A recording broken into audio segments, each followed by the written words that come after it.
ഒരിക്കൽ കദ്രുവും പുത്രന്മാരും വിനതയുടെ അടുക്കൽ വന്ന് തങ്ങളെ സമുദ്രമധ്യത്തിലുള്ള രാമണീയകം എന്ന നാഗാലയത്തിലേക്ക് എടുത്തുകൊണ്ടുപോകുവാൻ ആജ്ഞാപിച്ചു. അതനുസരിച്ച് വിനത കദ്രുവിനെയും ഗരുഡൻ നാഗങ്ങളെയും തോളിൽ വഹിച്ചുകൊണ്ട് ആകാശത്തിലേക്ക് ഉയർന്നു. ദാസ്യവൃത്തി ഗരുഡന് അത്ര സുഖകരമായി തോന്നിയില്ല. ഗരുഡൻ നാഗങ്ങളെയും വഹിച്ചുകൊണ്ട് സൂര്യമണ്ഡലം വരെ പറന്നു. സൂര്യാതപം തട്ടി നാഗങ്ങൾക്ക് മോഹാലസ്യം സംഭവിച്ചു. അതുകണ്ട് കദ്രു ദേവേന്ദ്രനോട് പ്രാർത്ഥിച്ചു. പ്രസന്നനായ ദേവേന്ദ്രൻ പെരുമഴ പെയ്യിക്കുകയും നാഗങ്ങൾ പ്രജ്ഞ വീണ്ടെടുക്കുകയും ചെയ്തു.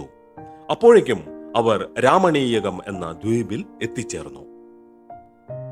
മാതാവിന്റെ സ്ഥിതി കണ്ട് ഗരുഡന് മനസ്സലിഞ്ഞു.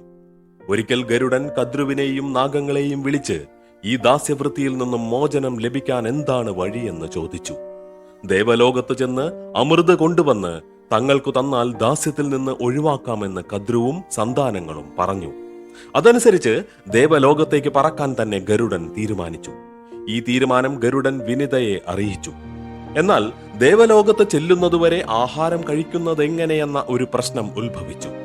പോകുന്ന വഴി സമുദ്രമധ്യത്തിൽ നിഷാദാലയം എന്നൊരു ദ്വീപുണ്ടെന്നും അവിടെ നിന്ന് നിഷാദന്മാരെ ആഹരിക്കണമെന്നും ആ കൂട്ടത്തിൽ അറിയാതെ പോലും ബ്രാഹ്മണരെ ഭക്ഷിക്കരുതെന്നും അമ്മ ഉപദേശിച്ചു. ബ്രാഹ്മണരെ തിരിച്ചറിയുന്നത് എങ്ങനെയെന്ന് ഗരുഡൻ ചോദിച്ചു.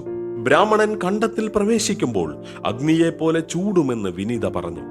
അതിന്റെ ശേഷം വിനത മകനെ അടുക്കൽ വിളിച്ച് അവന്റെ ചിറകുകളെ വായുവും പൃഷ്ഠത്തെ സൂര്യചന്ദ്രനും ശിരസ് അഗ്നിയും ഉടൽ വസുക്കളും കാക്കുമെന്ന് അനുഗ്രഹിച്ചു. പുത്രൻ തിരിച്ചു വരുന്നത് കാത്ത് അവിടെ തന്നെ കഴിഞ്ഞുകൊള്ളാമെന്ന് വിനത പറഞ്ഞു.